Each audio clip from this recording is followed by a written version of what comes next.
चौकीदार चौकीदार। मुझको लगता है कि ये आदमी बहुत नीच किस्म का आदमी है। वोट चोर। आपके लिए मैं पप्पू हूँ। हमें ले आइए, इनको हटाइए। Entire opposition is struggling in India. Narendra surrender.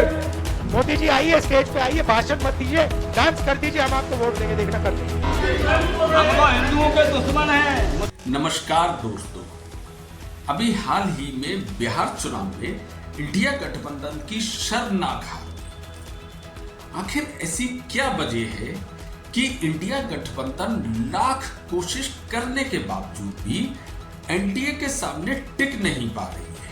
आखिर एनडीए ने ऐसा क्या कर दिया कि इंडिया गठबंधन को उसका कोई तोड़ ही नहीं मिल पा रहा है?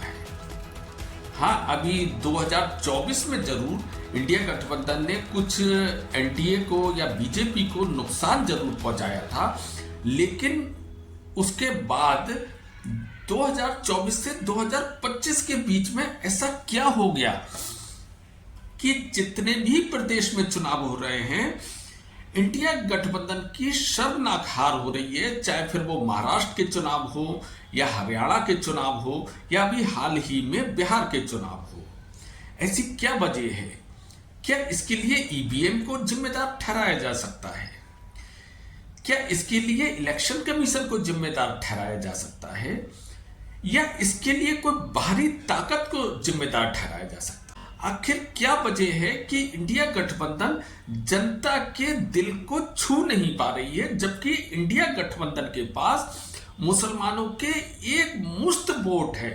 मुसलमान का वोट एक बहुत बड़ा वोट बैंक माना जाता था।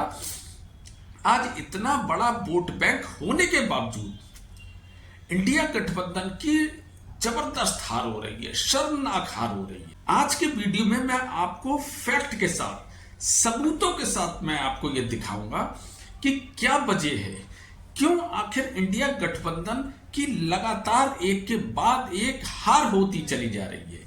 क्या ऐसी गलती कर रहे हैं वो लोग, और एनडीए ऐसी क्या प्लानिंग कर रहा है कि वो हर इलेक्शन में विजयी हो रहा है? मैं एक एक फैक्ट चेक करवाऊंगा, एक एक सबूत आपको दिखाऊंगा, एक एक वीडियो आपके साथ शेयर करूंगा। आप खुद हैरान रह जाएंगे कि क्या इंडिया गठबंधन अगर इन सब चीजों पर अमल करे या अपने अंदर कुछ सुधार करे तो शायद संभव है कि वो फिर से भारत की राजनीति में वापसी कर सके, जबकि इसकी संभावना कम लगती है। तो बने रहिए वीडियो के अंत तक। तो शुरू करते हैं अपनी वीडियो।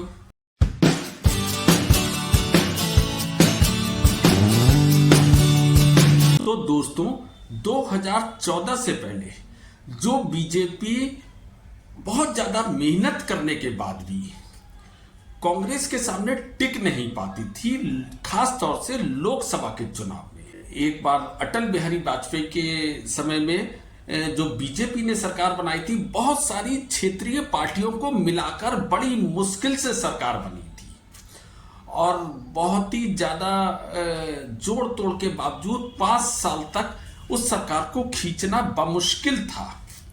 तो आखिर मोदी के आने के बाद ऐसा क्या करिश्मा हो गया कि बीजेपी लोकसभा चुनाव में विजयी हो रही है, लगातार 3 बार विजयी हो चुकी है, और जितने भी जो राज्य के चुनाव हो रहे हैं उसमें भी एक के बाद उस बीजेपी को या एनडीए को सफलता मिलती चली जा रही है।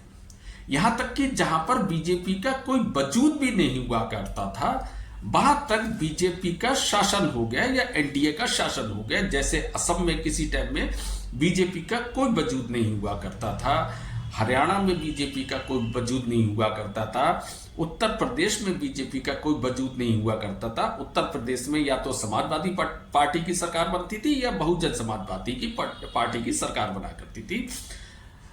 उसके अलावा कर्नाटक में कोई वजूद नहीं हुआ करता था।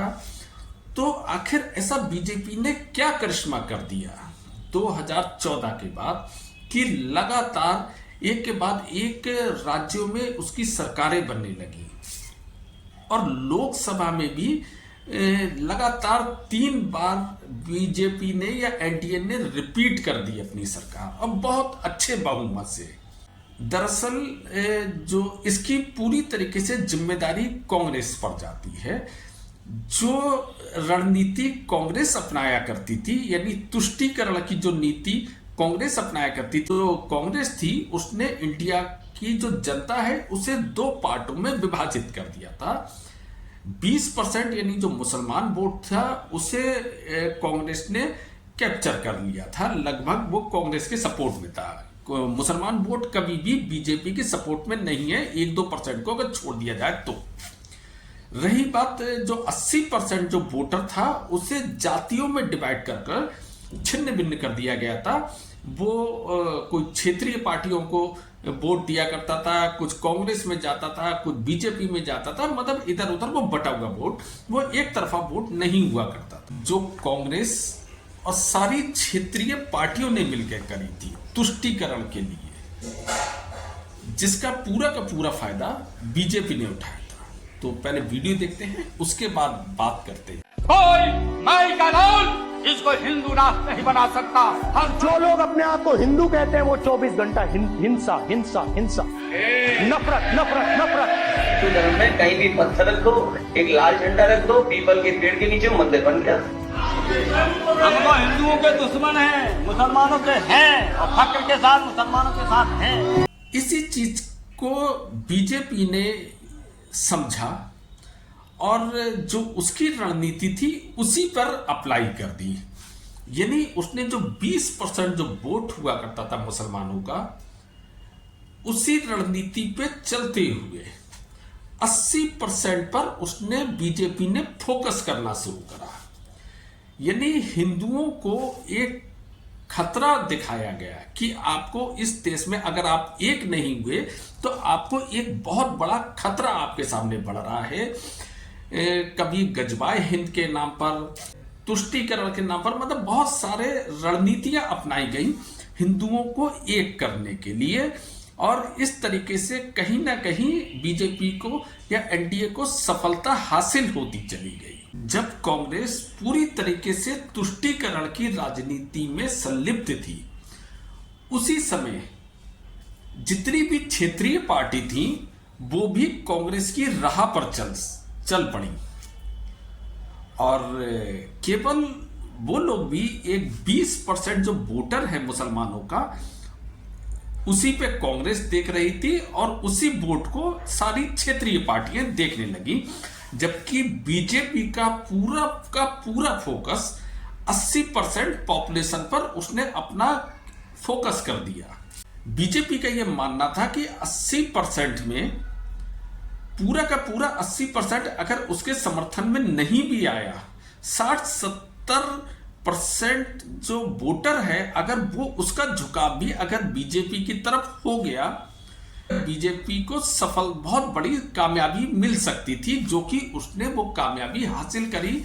और आज बीजेपी ने इतनी मजबूत स्थिति बना ली है अपनी, जिसमें सारी क्षेत्रीय पार्टी, कांग्रेस, यानी पूरा जो सब मिला के इंडिया गठबंधन है, वो सब मिलकर भी बीजेपी या एनडीए का सामना तक नहीं कर पा रहे हैं।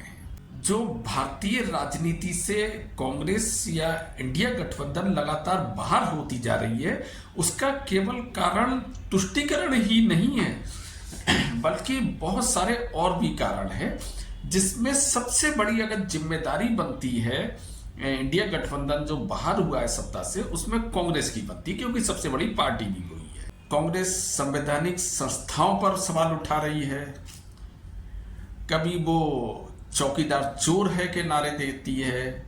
चलिए पहले वीडियो देखते हैं, उसके बाद बात। दिल्ली में कोई भी आपको मिल जाए, बस ये शब्द कहना चौकीदार, उसको आप आस्ते से कहो चौकीदार, चौकीदार, चौकीदार। जैसे भी कहना है आप चौकीदार बोलो, दूसरे साइड से पता लगेगा चोर है। यह है कांग्रेस पार्टी का कमाल। ये है कांग्रेस की सबसे बड़ी गलती। जनता द्वारा चुने गए प्रधानमंत्री को अगर कोई व्यक्ति चोर कहने लगे तो वो जनता क्या उस पार्टी को माफ करेगी या अच्छा समझेगी जिसने उसे प्रधानमंत्री तक पहुंचाया है? ये कांग्रेस की सबसे बड़ी गलती है।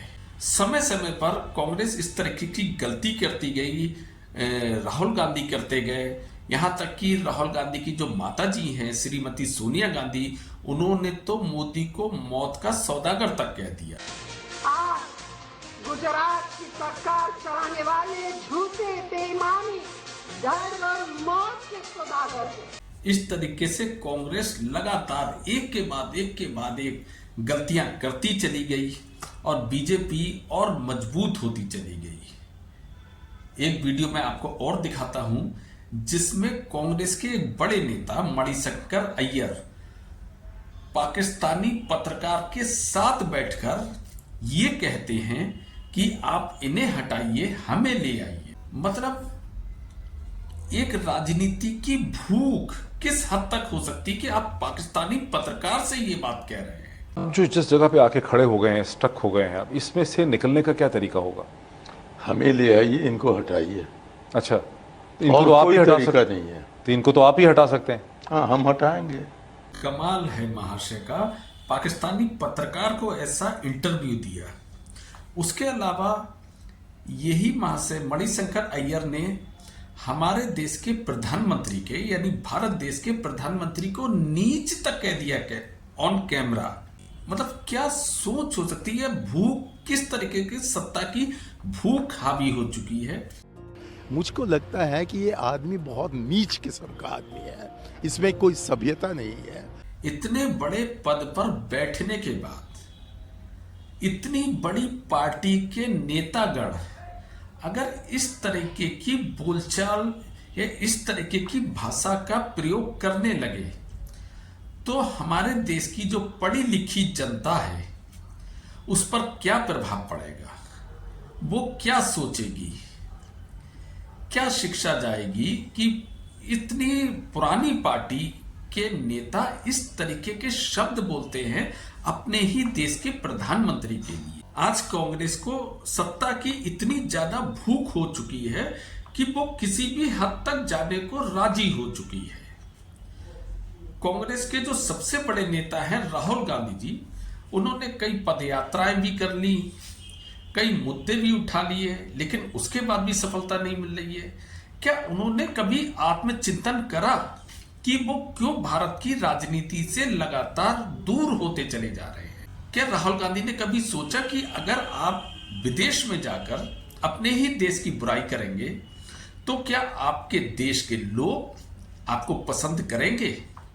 क्या वो इलेक्शन में इस चीज का जवाब आपको नहीं देंगे? पहले ये वीडियो देखते हैं, फिर बात करते हैं। Mr. Gandhi, welcome to Stanford. I think the drama started really about 6 months ago. We were struggling, the entire opposition is struggling in India. Huge financial dominance, institutional capture. We were struggling to fight the democratic fight in our country. Congress को यह समझना होगा कि अगर इस तरीके की हरकतें उनका कोई भी नेता करता है, चाहे वो राहुल गांधी हो, चाहे वो मणिशंकर अय्यर हो, चाहे वो चिदम्बरम हो, कोई भी XYZ, चाहे वो कांग्रेस हो, चाहे वो क्षेत्रीय पार्टी हो, समाजवादी पार्टी हो या RJD हो, कोई भी पार्टी अगर इस तरीके की बातें वो करता है तो जनता उसे स्वीकार नहीं कर सकती, जनता उसे लगातार ठुकराएगी। बीजेपी की सबसे बड़ी जो सफलता इसके अलावा रही है वो ये रही है कि जो कांग्रेस के सबसे बड़े नेता हैं राहुल गांधी, उसे उन्होंने पप्पू साबित कर दिया इस तरीके की हरकतों के कारण। वो हरकतें भी कई बार ऐसी करते हैं और जिस देश में कोई व्यक्ति एक मजाक का विषय बन जाए उससे कोई व्यक्ति कैसे सीरियस ले। आपके लिए मैं पप्पू हूँ, आपके लिए मैं अलग अलग गाली दे सकते हो। मैं कांग्रेस हूँ और ये सब कांग्रेस हैं और आप सबको कांग्रेस में बदलूंगा। धन्यवाद, नमस्कार।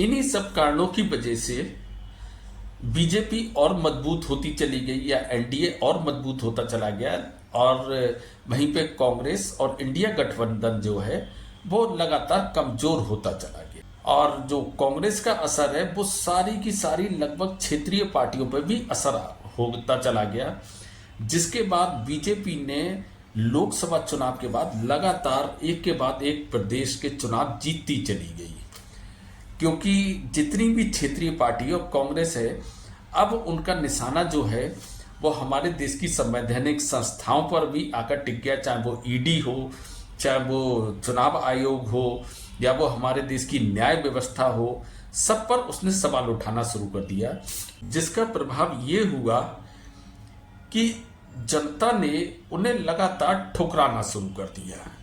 क्योंकि किसी भी देश की जनता या किसी भी देश का नागरिक ये नहीं चाहेंगे कि उस देश की जो संवैधानिक संस्थाएं हैं, चाहे वो इलेक्शन कमीशन हो, चाहे वो न्याय व्यवस्था हो, आप उस पर लगातार दोष मढ़ेंगे तो आपकी छवि कभी अच्छी बन ही नहीं सकती। क्योंकि आजकल सब समझदार लोग हैं, पढ़े लिखे लोग हैं, लोग समझ सकते हैं क्या सही है और क्या गलत है।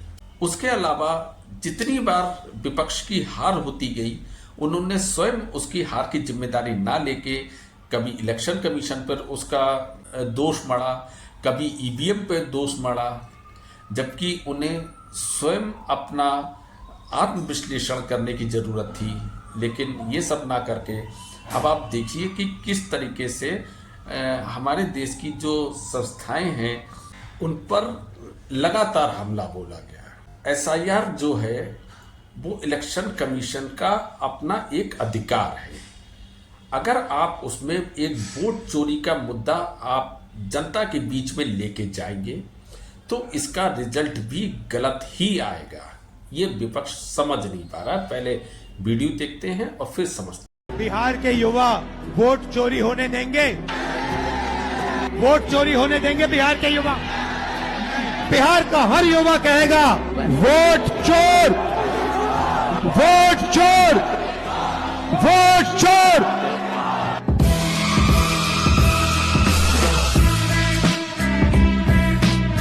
वोट चोर, वोट चोर, वोट चोर, गद्दी चोर, वोट चोर, गद्दी चोर, वोट चोर, गद्दी चोर, वोट चोर, गद्दी चोर। चोरों का सरदार कौन, चोरों का आयोग कौन, संविधान को ठोकर मारे हक की चोरी करता कौन, दिन के उजाले में वोट चोरी करता कौन, जिंदा लोगों को लिस्ट में मरा हुआ दिखाता कौन, कौन कौन हर सीने में नाम। अगर विपक्ष को लगता है कि इन सब हरकतों के बाद भी वो चुनाव जीत सकते हैं तो उनकी बहुत बड़ी गलतफहमी है। इस तरीके के मुद्दों से कभी कोई चुनाव नहीं जीत सकता। चुनाव जीतने के लिए जनता से जुड़े हुए मुद्दों को इलेक्शन के बीच में लेके जाया जाता है। उसके अलावा अभी हमारे देश में एक ऑपरेशन हुआ था पाकिस्तान के ऊपर, ऑपरेशन सिंदूर। आपने उस तक में राजनीति शामिल कर दी, जबकि यह जनता की भावनाओं से जुड़ा हुआ मुद्दा था। पाकिस्तान के कहने पर भारत ने सीज फायर करा था। पूरी दुनिया में हमारे देश का डंका बज रहा था कि भारत ने 2.5 दिन के अंदर पाकिस्तान को घुटनों पर ला दिया। लेकिन वहीं पर हमारे देश के नेतागण या राहुल गांधी कुछ इस तरीके के बात बोलते हैं जिससे पूरी दुनिया में बदनामी। उधर से ट्रंप ने एक इशारा किया, फोन उठाया, कहा मोदी जी क्या कर रहे हो? नरेंद्र सरेंडर। और जी हजूर करके नरेंद्र मोदी जी ने ट्रंप के इशारे का पालन किया। तो जिस ऑपरेशन सिंदूर पे भारतवासी गर्व कर रहे थे, लोग अपनी सेना की वाहवाही कर रहे थे, लोग अपने सरकार की तारीफ कर रहे थे, वहीं पर हमारे देश की विपक्षी पार्टियां हमारे ही देश के सेना का मनोबल गिराना चाह रही थी, हमारे देश के प्रधानमंत्री का अपमान कर रही थी। क्या वो ये नहीं जानते कि इस भाषण के जरिए पाकिस्तान कितना ज़्यादा खुश हुआ होगा? क्या ये भाषण किसी भारतीय के हो सकते हैं? ऐसे समय में कभी आप अपनी सेना से सबूत मांगने लगते हो। उसके अलावा बिहार चुनाव में आपने प्रधानमंत्री के लिए स्टेज पर डांस करने जैसी बात भी कह दी। ये भी देखते हैं पहले। अगर आप कहोगे नरेंद्र मोदी जी आप ऐसा ड्रामा करो वोट के लिए, वो कर देंगे। मोदी जी आइए, स्टेज पे आइए, भाषण मत दीजिए, डांस कर दीजिए, हम आपको वोट देंगे, देखना कर देंगे। तो आप सोच सकते हैं शायद इन्हीं सब कारणों की वजह से आज इंडिया गठबंधन लगातार चुनाव पे चुनाव हारता चला जा रहा है और एनडीए लगातार जीतती चली जा रही है चुनाव। क्या आप सोच सकते हैं इन सब हरकतों के बाद, यानी जनता के द्वारा चुनी गई सरकार को आप गालियां दोगे, अपशब्द कहोगे, अपने देश की सेना पर सवाल उठाओगे, विदेश में जाकर अपने देश की बुराइयां करोगे, अपने देश के प्रधानमंत्री को मौत का सौदागर कहोगे, कभी स्टेज पर डांस करने के लिए कहोगे, बहुत सारे तमाम मैंने आपको वीडियो आज दिखाए हैं। इस सब के बावजूद अगर इंडिया गठबंधन आत्ममंथन नहीं कर पाता है या नहीं समझ पाता है अपने आप को, तो मुझे नहीं लगता कि दोबारा से वो भारत की सत्ता में वापसी कर सकता है। उसे आत्ममंथन की बहुत ज्यादा जरूरत। तो आप क्या सोचते हैं विषय में? आपकी क्या राय है? क्योंकि आपकी राय भी मायने रखती है। आप अपनी राय कमेंट्स बॉक्स में जरूर देना कि आप क्या सोचते हैं इस विषय पर। बाकी अगर आपको मेरा वीडियो पसंद आया हो तो मेरे चैनल को सब्सक्राइब करना ना भूलें। बाकी फिर मिलते हैं अगले शनिवार को एक नए विषय के साथ। तब तक के लिए थैंक यू वेरी मच, नमस्कार।